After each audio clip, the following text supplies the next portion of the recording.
Eu quero partilhar a palavra de Deus convosco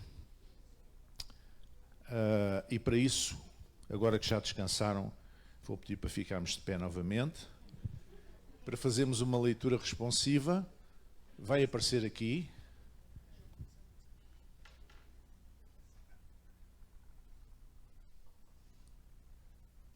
Vai aparecer aqui da pregação. Exatamente, siga.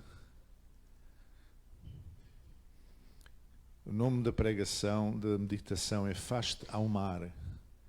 Faste ao Mar. Isto não tem nada a ver com aquela banda do Algarve. Tem uma canção muito gira que diz atira-te ao mar e diz-te empurrarem. Não é isso, é outra coisa. Vamos ver então mais para a frente. Eu vou ler o versículo 1, vocês vão ler o versículo 2 e assim sucessivamente até ao versículo 11. Ok? Estão prontos? Então eu leio o primeiro versículo. E aconteceu que, apertando a multidão, apertando Jesus, para ouvir a palavra de Deus, estava ele junto ao lago de Genezaré. E viu...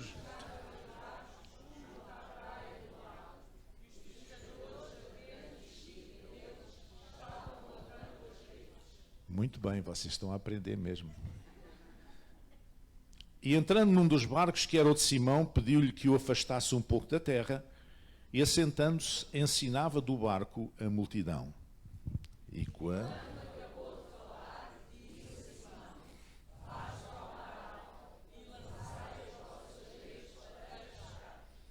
E respondendo Simão, disse-lhe: Mestre, havemos trabalhado toda a noite, nada apanhamos, mas sobre a tua palavra lançarei a rede. E fazendo...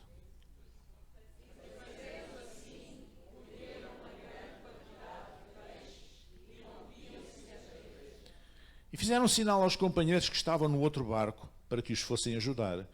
E foram e encheram ambos os barcos de maneira tal que quase iam a pique. E vendo...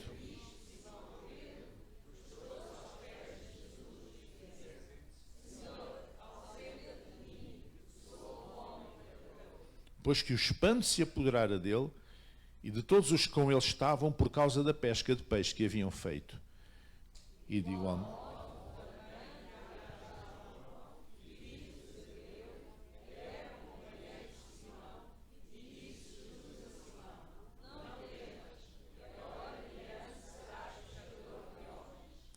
Podemos ler todos. E levando os barcos para a terra, deixaram tudo e o seguiram. Amém. Podem sentar.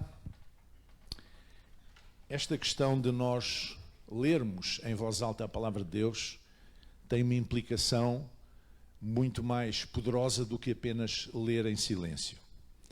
O facto de nós lermos em conjunto, em comunidade, a palavra de Deus tem uma implicação mais forte do que cada um ler em silêncio ou cada um ler em voz alta. Então, é só para vocês verem que a leitura da palavra de Deus em comunidade, em voz alta, é uma proclamação. Nós estamos a ler uns para os outros. Nós não estamos a ler para Deus, porque Ele conhece a sua palavra. Estamos a ler uns para os outros. Estamos a falar profeticamente uns para os outros. Como já foi dito, hoje é domingo das missões e, segundo este texto, Jesus chamou-nos para sermos pescadores de homens. Se a Bíblia fosse escrita hoje, em vez de pescadores de homens, seria pescadores de pessoas. Homens, mulheres, crianças. E eu gostava de realçar alguns aspectos nesta história, neste episódio que está relatado no Evangelho. Jesus estava na praia com uma multidão e, a certa altura, ele queria falar-lhes, mas não tinha grandes condições. Então viu ali 2 barcos de pesca e entrou num dos barcos, pediu, neste caso de Pedro, pediu a Pedro para afastar um pouco o barco da praia e então ali falou à multidão que estava na praia. E o que aconteceu foi que depois ele acabou por dizer para eles lançarem as redes ao mar. Eles tinham estado na noite anterior a pescar e não tinham apanhado nada. E, como sabem, a melhor maneira de pescar é de noite, a melhor altura é de noite. Então, nada aconteceu. Nada aconteceu, E agora, depois de Jesus falar a eles, disse, agora vão para o mar. Eles estavam sentados na praia, a limpar as redes e tal.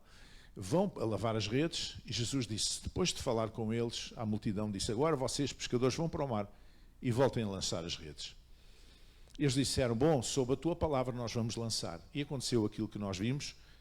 As redes vinham cheias de peixe, de tal forma que até se rompiam, e tiveram que pedir ajuda a outro barco para os apoiar. Então Jesus, na sequência disso, chamou Pedro e os seus companheiros para serem os seus primeiros discípulos. E eu gostava de meditar um pouco sobre algumas coisas que eu vejo neste texto que nos podem ajudar a compreender como é que nós podemos tornar-nos pescadores de pessoas. A primeira coisa é que, por vezes, uma pequena distância ajuda. Uma pequena distância ajuda. Porque é que Jesus pediu para entrar no barco de Pedro e pediu para ele afastar o barco um pouco da praia? Vocês sabem que as águas são boas condutoras do som. E sabem que no meio da multidão, Jesus não conseguia projetar a voz. Então do barco, com aquele condutor de som que é a água, ele podia falar para a multidão que estava na praia, a uma pequena distância, e ser muito mais ouvido, melhor ouvido. Mas não apenas ouvido, mas também visto. Porque quando nós anunciamos a palavra, quando nós testemunhamos de Jesus, as pessoas não apenas nos ouvem, mas as pessoas olham para nós. E então, esta pequena distância, por vezes, ajuda. Porque ela fala-nos de uma preparação. Jesus preparou aquele momento tão importante de falar à multidão. Essa preparação significa que nós também precisamos de estar preparados para falar a quem quer que seja em nome de Jesus. Primeiro de mais, antes de mais, partilhando a nossa experiência com Cristo. Isso é fundamental. A nossa experiência com Cristo. E depois mostrando ou ensinando, como ele estava a ensinar, quem Deus é. O seu caráter, daquilo que nós conhecemos. Nós não somos chamados para discutir religião, nem discutir igrejas, nem sistemas religiosos. Os filhos de Deus, os cristãos, são chamados para anunciar o reino de Deus. Nós também não somos tontinhos que andamos aí nas praças a dizer o fim está próximo, o fim está próximo, o fim está próximo. Não é? Porque essas pessoas muitas vezes envergonham o Evangelho, não fazem mais nada. Há um tsunami na Ásia, o fim está próximo. Há um terremoto na Turquia, o fim está próximo. Há não sei o quê, o fim está próximo. Não é? Já aparece a história do Pedro e do lobo. Não, nós não somos tontinhos. Nós precisamos de anunciar o reino de Deus através da nossa razão, do nosso espírito, mas também através da nossa razão. Veja o que é que diz o próprio Pedro na sua primeira carta, capítulo 3, versículo 15. Antes santificai ao Senhor Deus em vossos corações e estais sempre preparados, eu sublinho a palavra preparados, para responder com mansidão e temor a qualquer que vos pedir a razão da esperança que há em vós. A nossa esperança não é irracional. A nossa esperança é racional. Há uma razão na nossa esperança. Não é? Se o Evangelho fosse irracional, seria para os animais irracionais.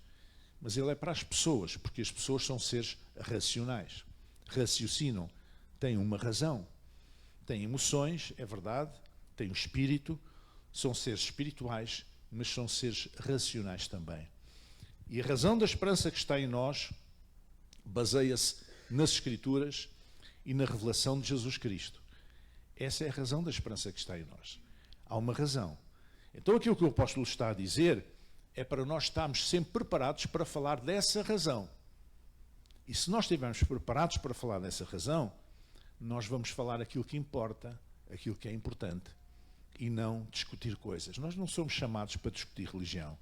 Nós somos chamados para anunciar Jesus. Então esta preparação que o próprio Cristo teve que fazer, se afastar um pouco da multidão, entrar no barco e depois dali poder falar, criadas as condições mais indicadas para isso, devia-nos fazer pensar também como nós precisamos nos preparar para falar de Jesus aos nossos vizinhos, à nossa família, aos nossos colegas de trabalho, às pessoas connosco que se cruzam, mas falar da razão da esperança que há em nós. Amém? O segundo aspecto interessante é que há tempo para lavar as redes e tempo para as lançar ao mar. Será que nós estamos a reconhecer os tempos? Há um tempo para lavar as redes e há um tempo para lançar as redes ao mar. Os pescadores sabem disso. Sabem que há um momento em que têm que lavar as redes, consertar as redes quando elas se rompem, e há um tempo para ir para o mar e lançar as redes. As redes servem para pescar, certo? Servem para pescar. Mas redes enleadas, sujas, com detritos, lama e lixo, não vão servir para nada. Não vão servir para nada. Não se consegue pescar com redes assim. Rotas, sujas, cheias de lama, de lixo, de detritos, de limos, etc., não vai funcionar. Inclusivamente, quando as redes sujas estão na praia,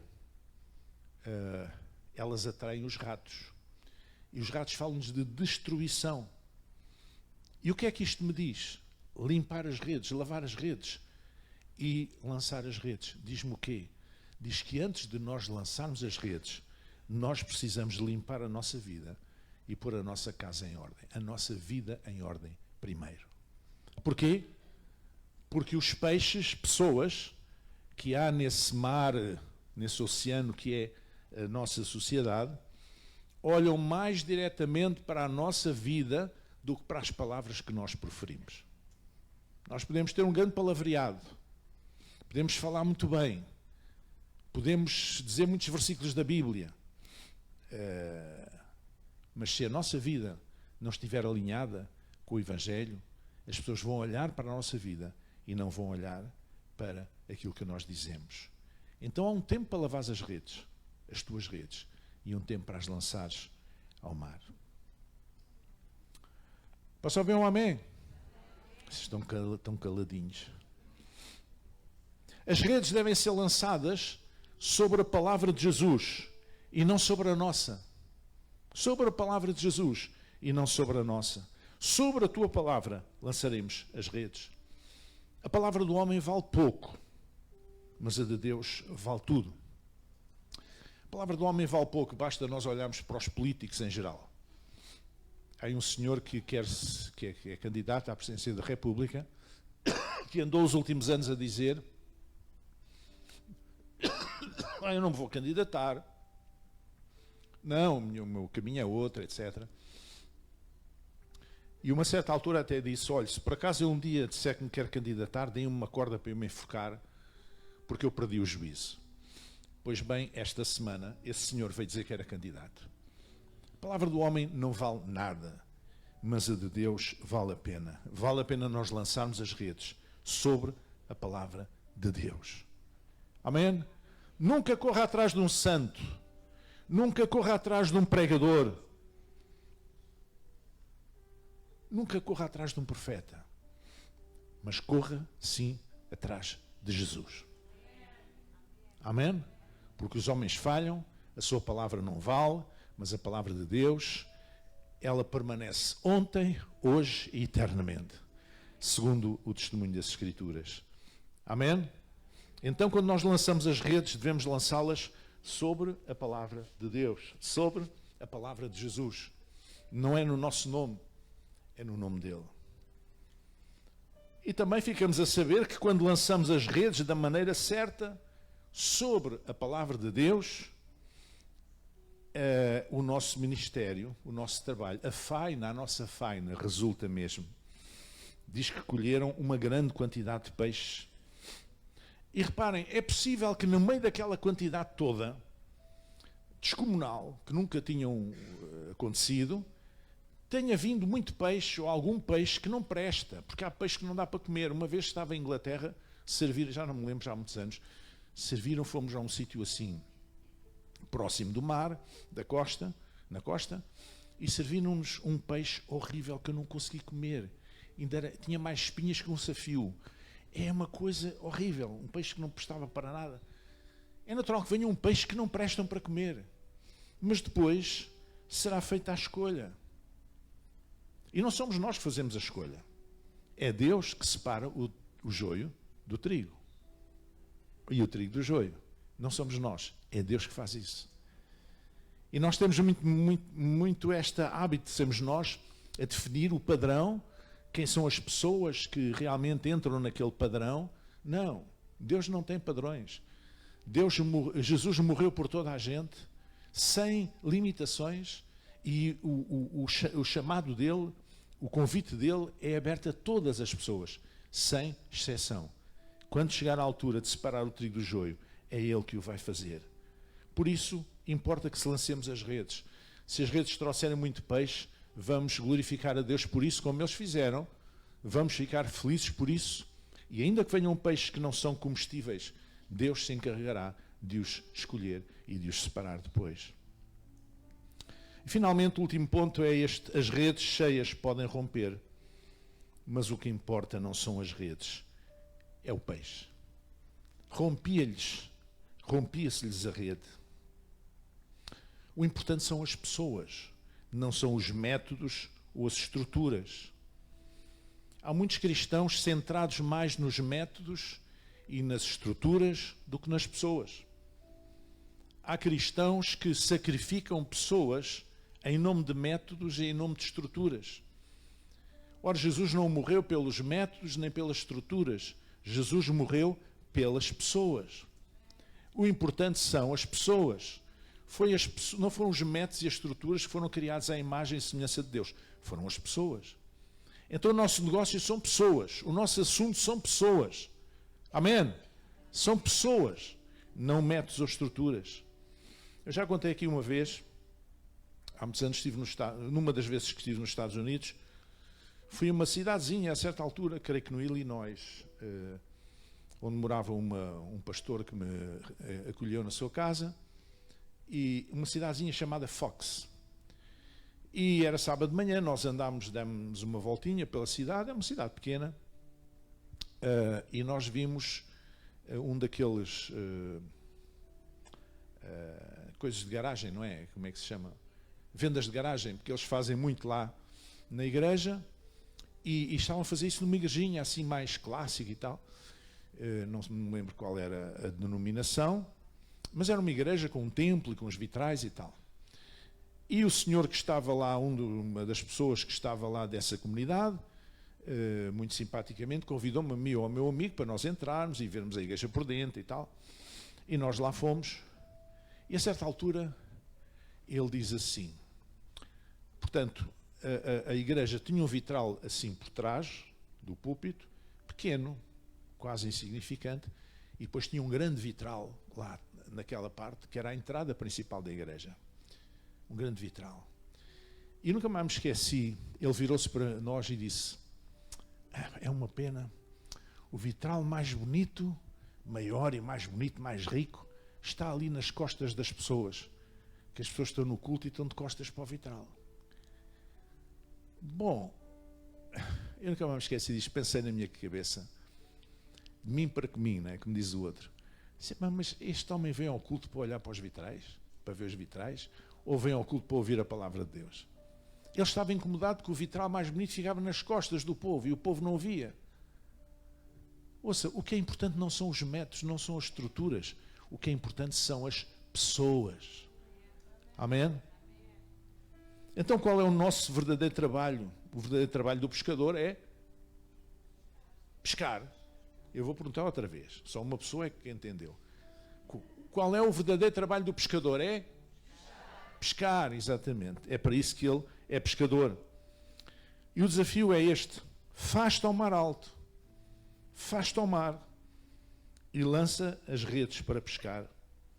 Chega de ficar em terra. Precisamos nos dispor a fazer ao mar. Quem fica em terra não pesca nada.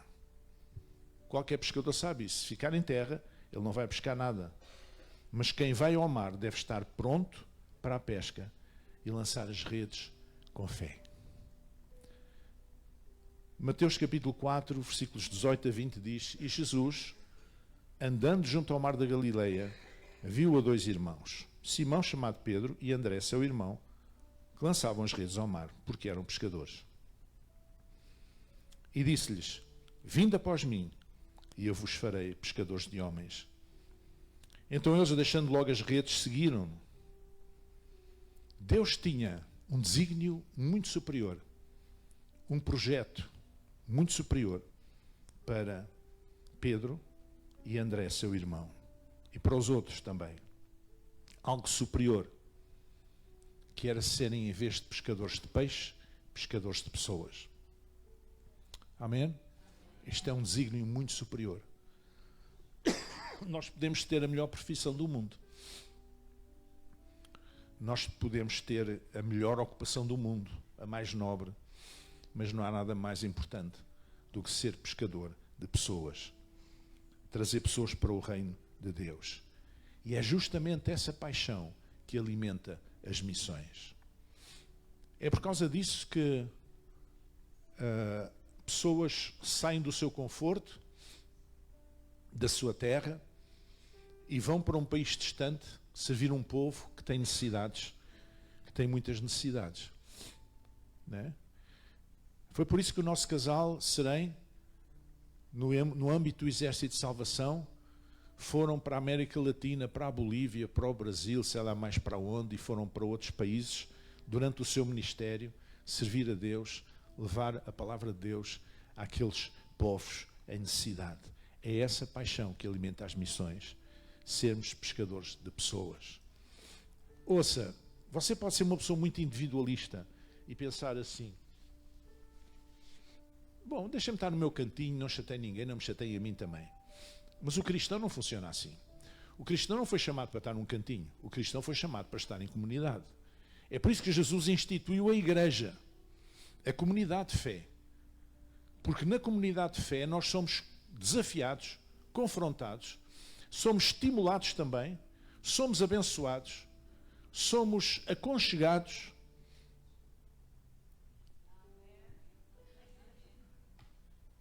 Estou a falar alguma coisa errada?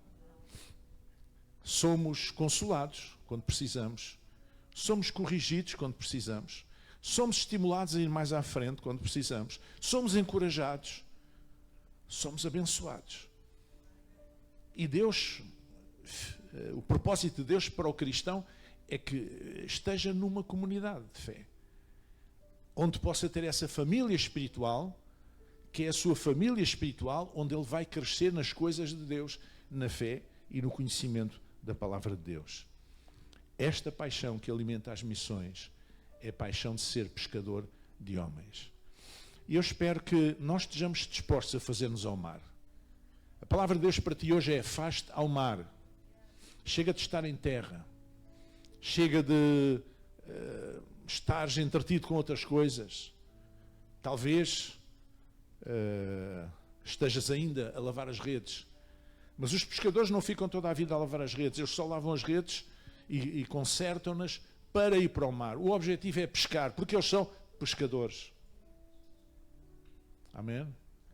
E Deus quer fazer de nós pescadores de homens, pescadores de pessoas para o seu reino, para que o seu reino possa ser ampliado, abençoado, trazer homens, mulheres e crianças para Deus, para o conhecimento do Evangelho, para que tenham uma esperança na sua vida, neste mundo tão materialista, neste mundo que está entregue ao discurso de ódio, este mundo que está entregue a levantar muros entre as pessoas. É cada vez mais necessário que o Evangelho seja uma mensagem de libertação da pessoa, mas ao mesmo tempo uma mensagem de amor, de compaixão, de misericórdia por todos os seres humanos, para que nós possamos promover o reino de Deus que Jesus veio implantar. Ele não levantou barreiras contra ninguém. Ele não foi contra os militares romanos que oprimiam o seu povo, ele não foi contra os gentios, não foi contra os judeus, não foi contra as mulheres, não foi contra as crianças, não foi contra os doentes, não foi contra os deficientes, não foi contra as pessoas que tinham outra religião, gentios com outra religião, com deuses, deuses pagãos. Ele não foi contra ninguém. A todos ele atraiu. E esta é uma coisa que só Cristo pode fazer. Ele atrai a todos. Ele chama a todos para nós entrarmos neste caminho de Emaús, quando nós somos chamados, como eu disse aqui no domingo passado, creio eu, nós somos chamados a caminhar no caminho de Emaús. Cristo já ressuscitou. Mas as pessoas que andam neste caminho não sabem. Então nós vamos juntar-nos a elas e vamos fazer com que o nosso discurso faça arder o seu coração, como aconteceu com Jesus e os homens que iam ao caminho de Emaús. E num certo momento a revelação vem e eles podem compreender: este era o Cristo ressuscitado. Glória seja dada ao nosso Deus. Vamos ficar em pé.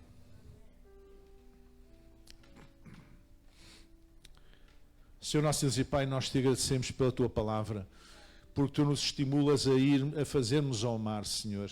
Não porque somos empurrados, Senhor, mas porque queremos, Senhor, porque estamos a lavar as nossas redes, já lavamos as nossas redes e queremos agora lançá-las para poder trazer este peixe, Senhor, para o teu reino, para trazer estes homens, mulheres, estas crianças para o teu reino, Senhor. Deus, ajuda-nos a compreender que a ocupação mais importante que nós podemos ter na vida é sermos testemunhas de Jesus, para o qual nos tem chamado a ser, Senhor. Em nome de Jesus, que nada se interponha sobre isso, que nada seja mais importante para nós do que isso, Pai. Em nome de Jesus, que o teu nome seja glorificado e conhecido de mar a mar, Senhor, e que o teu reino seja estabelecido na terra, em nome de Jesus, que assim seja. Amém. Glória a Deus.